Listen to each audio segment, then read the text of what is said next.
안녕하세요. 뜨는 아침 묵상 이성원 목사입니다. 오늘은 5월 8일 어버이달입니다. 이 땅에 부모로 살아가시는 모두를 진심으로 축복하고 사랑합니다. 정말 이 땅에 역할, 사명 무궁무진하지만 부모로서의 사명, 부모로서의 역할만큼 막중한 일이 있을까 싶습니다. 아이에게 부모는 우주이고 전부이고요. 그래서 그 책임과 그 어깨가 굉장히 무거워지는 것이 부모로서의 삶인 것 같습니다. 뭐 하나 배워본 적 없고 또 좋은 모델을 봤으면 모르겠는데 우리 사람 살아가는 것이 늘 그러하듯 쳇바퀴 돌잖아요. 그러니 나도 상처가 있고 아픔이 있고 그럼에도 불구하고 내 상처와 아픔을 내 자녀에게도 물려주지 말아야 되겠다 작심하지만 순간순간 참 어렵습니다. 부모로 살아간다는 거는.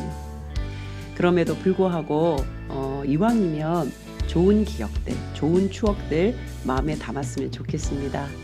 자녀를 키우면서 힘든 순간 있겠지만 그럼에도 불구하고 내가 저 아이 때문에 그때 정말 행복했는데 즐거웠는데 큰 기쁨이었는데 내 삶을 완전히 바꾸어 놓았는데 그 기억 말입니다. 그 좋았던 기억 다시 한번 떠올리시면서 오늘 부모로 살아가시는 여러분 모두 진심으로 축복합니다. 오늘 함께 나눌 말씀은 시편 40편 1절에서 3절입니다. 내가 여호와를 기다리고 기다렸더니 귀를 기울이사 나의 부르짖음을 들으셨도다.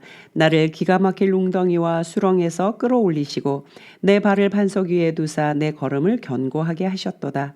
새 노래 곧 우리 하나님께 올릴 찬송을 내 입에 두셨으니 많은 사람이 보고 두려워하여 여호와를 의지하리로다. 아멘. 시편 40편은요 굉장히 유명하죠. 하나님의 음성을 듣고자 기도하면 그죠? 깊은 웅덩이와 수렁에서 끌어주시며 찬양으로 아주 우리 입술에 많이 오르내렸던 바로 그 찬송의 내용 40편입니다. 행복한 말씀이에요. 얼마나 감사합니까? 1절 보시면요. 내가 여호와를 기다리고 기다렸더니 귀를 기울이사 나의 부르짖음을 들으셨도다. 기도의 응답입니다. 오늘은요. 기다림에 대해서 함께 나누고 싶어요. 여러분 잘 기다리시는 편이신가요? 아니에요. 저는 정말 성격이 급해요. 그래서 기다리는 거 너무 힘들어요 하시는 분 계실 거고요. 또 어떤 분들은 저는 비교적 기다리는 거, 참아내는 거 잘하는 편입니다. 그런데 우리가 기다림 그럴 때 혼돈하지 말아야 될 것은요. 기다림이라는 것은 아무것도 하지 않는 상태의 연속. 이것은 아니라는 거예요. 아무것도 하지 않고 그냥 가만히 있는 것. 그것을 기다림이라고 말할 수는 없다. 기다림에 대해서 조금 더 정리를 해보면 좋겠습니다. 기다림이 뭘까요? 기다림은 아무것도 하지 않는 상태가 아니라 기다림은 나의 시간은 잠시 보류. 그런데 하나님의 활동, 하나님의 역사는 진행. 저는 이것이 기다림이라고 생각해요. 무언가 내 힘으로 막 했던 것에서 잠시 멈춤, 스탑하는 거예요. 그리고 이제 하나님이 활동하시는 그 시간으로 내어드림. 우리가 이것을 내려놓는다, 혹은 인내한다, 견딘다, 버틴다, 여러 가지 용어를 다 쓰지만 저는 이제 하나님의 시간, 하나님께서 활동하시는 시간, 그 어느 때라도 하나님 활동하시 않으시는 시간이 없는데요. 그것을 더 또렷하게 보는 것이 기다림의 시간인 것 같습니다. 아무것도 하지 않는 게 아니에요. 무관심한 것도 아니고요. 포기하는 것도 아닙니다.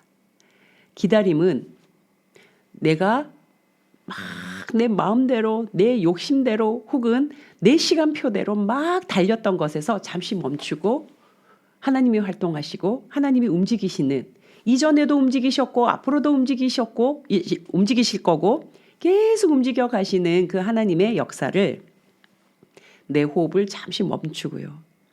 내 활동을 잠시 멈추었을 때 하나님의 활동이 더 또렷하게 보여진다는 거죠.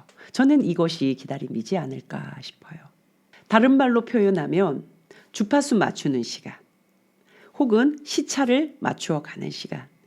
여러분 미국에서 훅 날아서 우리나라에 왔을 때 금방 컨디션 막 그냥 채워져서 막 움직일 수 있는 거 아니잖아요. 대부분 시차가 적응이 안 돼서 당일은 몰라도 그 다음 날부터 이게 왜 갑자기 졸리지?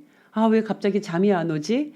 이러면서 미국에서 살던 그 시간과 이 한국의 시간, 시차라고 하잖아요. 그 시차가 맞지 않았을 때 어려움을 겪습니다. 시간이 한참 지나야 돼요. 시간이 한참 지나야 그 시차가 점점 맞아서 이 한국에서의 시간이 적응이 되는 거죠. 하나님의 시간과 내 시간이 맞지 않아요. 어긋나요. 그럴 때 답답해하고 불평하고 원망하지만 그런다고 해서 그 시간이 맞아지나요? 보내야 돼요, 시간을. 저는 이것이 기다립니다. 주파수가 맞춰져 가는 시간 혹은 시차가 맞춰져 가는 시간. 그럴 때 이 시간 속에서 뭐가 생기나요? 근력이 생겨요. 이 기다림 속에서 하나님을 바라보는 힘도 생겨요.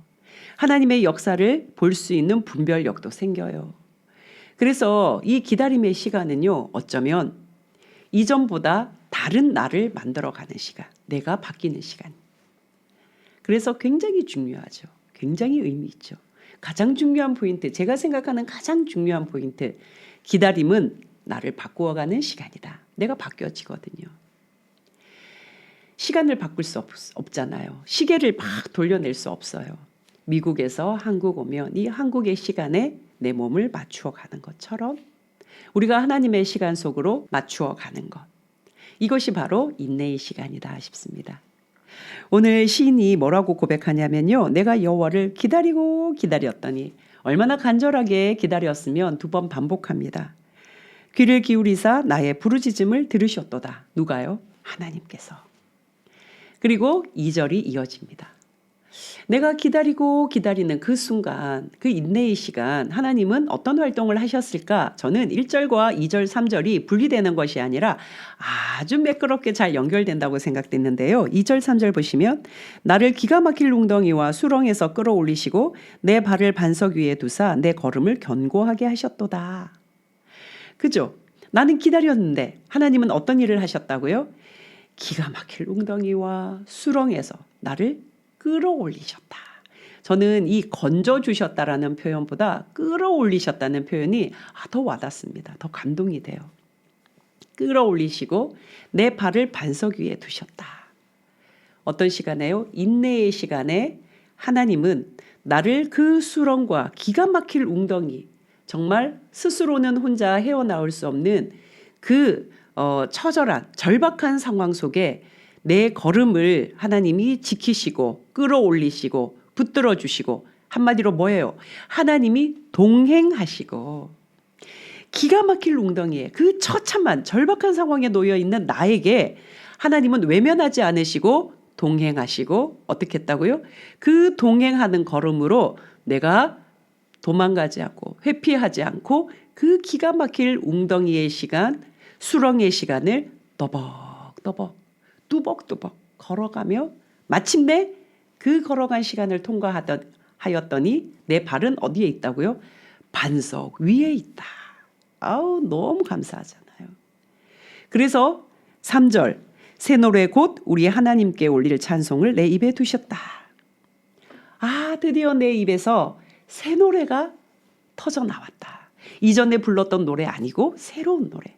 이전에 불렀지만 새롭게 해석되는 노래. 우리 그럴 때 있지 않습니까? 늘 불렀던 찬송인데 그 찬송이 내가 이 한 곱이 넘고 나니까 다시 새롭게 확 퍼져 올라가는 거죠. 새 노래, 하나님께 올릴 찬송을 내 입에 두셨더니 많은 사람이 보고 어떻게 한다고요? 두려워하여 여호와를 의지하리로다. 내 삶이 완전히 바뀌어진 삶으로, 새로운 공기로 이전되었다는 거예요. 사랑하는 따와 가족 여러분, 우리가 살아가면서 기가 막힐 웅덩이, 정말 스스로의 힘으로서는 도저히 빠져나올 수 없는 수렁과 같은 곳에 처할 때가 있습니다. 아무리 환경 탓하고 아무리 신세 탓하고 내 팔자 탓하고 아무리 주변을 원망해봐야 건져 올려질 수 없다는 사실요. 그때는 뭐 해야 돼요? 멈추어야 됩니다. 잠시 스탑 멈추시고 하나님이 이 상황을 어떻게 이끌어 가실까를 보시는 거예요. 늘 내 삶 속에 활동하시는 그 하나님을 내가 자꾸 앞서가면서 못 봤다면 이제는 내 활동을 잠시 멈추고 하나님이 행하실 일들, 그리고 반드시 그 수렁과 웅덩이에서 건져내시는 그 하나님의 손길, 바로 그 손길을 보는 것이죠. 경험하는 것이죠. 그러면 그 순간 나는 이전의 찬송이 아니라 새로운 찬송, 내 입에 새로운 찬송이 흘러나오게 될 것입니다. 저와 여러분의 입술에요, 새로운 찬송이요. 새 노래로 부르자 랄라라, 이 찬송이 흘러나오는 그런 우리의 삶이 되었으면 좋겠습니다. 여러분 꼭 그러하시기를 축복드립니다. 오늘 하루도 주님 말씀 안에서 잘 보내십시오. 행복하십시오. 내일 또 뵙겠습니다. 샬롬.